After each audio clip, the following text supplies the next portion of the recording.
ताल्लुक से सुना, बचपन से चर्चिस में जाते हैं, कलाम को सुनते हैं, अपने घरों में भी सुनते हैं, अपने घरों में खादमों को इनवाइट करते हैं, घर में बाइबल मुकद्दस पढ़ते हैं, लेकिन तो भी यीशु को पहचान कर हम यीशु से कुछ भी हासिल नहीं कर पाते। वो लोग जो यीशु को पहचान न सके, वो यीशु से कुछ भी हासिल न कर सके। इस्राएल के ताल्लुक से यीशु ने यही कहा कि वो बाहर अंधेरे में डाले जाएंगे। अगर वो अंधेरे में डाले जाएंगे तो मेरा और आपका क्या ठिकाना। गौर कीजिए, अगर कोई शख्स बचपन से यीशु के ताल्लुक से सुन रहा है और यीशु को पहचानता नहीं, तो क्या वो बच जाएगा? अगर इस्राएल न बच सका तो मैं और आप कैसे बचेंगे? अगर वो आग और गंधक की झील में डाले जाएंगे जहां रोना और दांतों का पीसना है, तो क्या मैं और आप उस आग और गंधक की झील से बच जाएंगे? हरगिज़ नहीं। मैं आपको बता देना चाहता हूं, यीशु को पहचाने बगैर आप यीशु से कुछ भी हासिल नहीं कर सकते। आपने कितना यीशु के ताल्लुक से सुना है, यह बात बहुत अहम है। आपने क्या सुना, किस तरह से सुना, किस नुक्ता नजर से आप यीशु को जानते हैं, अहम बात यह है। क्या आप यीशु को सिर्फ एक मौत से करने वाले के तौर पर जानते हैं कि यीशु अगर कोई दुआ करे तो उसकी दुआ का जवाब दे देता है? अगर आप इसी हद तक जानते हैं तो मैं आपको बता दूं, आप यीशु को नहीं जानते।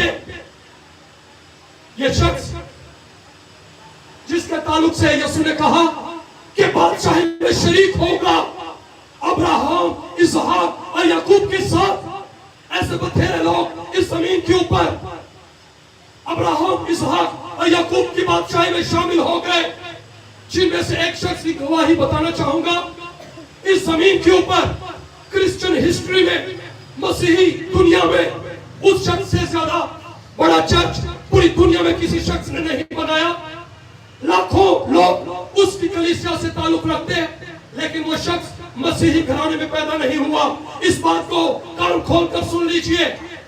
वो शख्स गैर कौम से ताल्लुक रखता था, बुधा को मानने वाला, टीबी से मर रहा था, दूसरी वर्ल्ड वॉर जंग हो चुकी थी, लोग जंग के वजह से बदहाल थे, परेशान थे, गुर्बत में मर रहे थे, बीमारियों से मर रहे थे, और हर एक जिंदा रहने की ख्वाहिश अपने अंदर रखता था। लेकिन ये शख्स जब इसको टीबी हो गई, डॉक्टर के पास गया, डॉक्टर ने बता दिया, बेटा तेरे पास सिर्फ 3 महीने ज्यादा से ज्यादा तेरे पास है, इसलिए जो कुछ तू करना चाहते हैं कर ले, अपने दोस्तों से मिल ले, जो ऐश करनी है कर ले।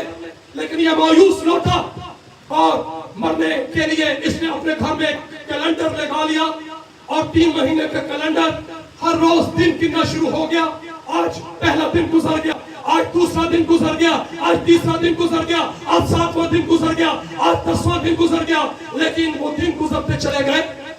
उन दिनों में एक मसीही बेटी की इस शख्स से मुलाकात हुई।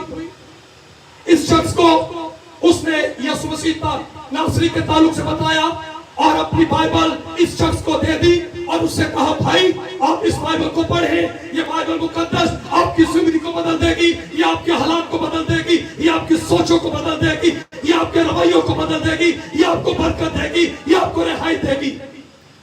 उसने सोचा कि मैं मर तो रहा हूं, चलो मैं पढ़ लेता हूं। उसने पढ़ना शुरू किया।